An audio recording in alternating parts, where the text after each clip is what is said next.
baqa jiddefendih sal-aħħar.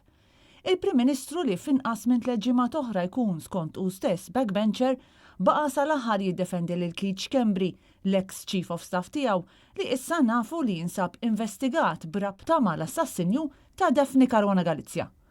Wara li aktar kmieni din il-ġimgħa l-Ispettur Keith Arnaud fix-xhieda tiegħu fil-qorti qal li Keith Schembri qed ikun investigat b'rabta mal-omiċidju, Muscat baqa fl-ebda ħin ma ddisassoċja jew iddistakka ruħu minn mal-ħabib intimu tiegħu li kellu uffiċċju bib ma bib miegħu għal dawn l-aħħar 7 snin.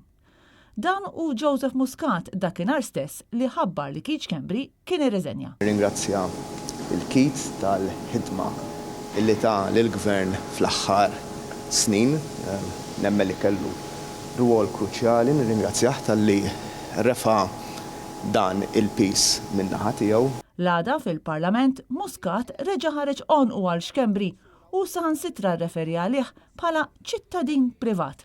Daqs li kieku l-ex Chief of Staff tiegħu ma kellux fuqu responsabiltajiet speċjali aktar minn ċittadin komuni.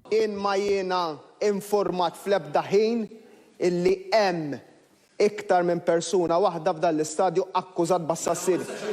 Bir-rispett kollu u ma missek. Indirizzali li Prim Ministru, indirizzali.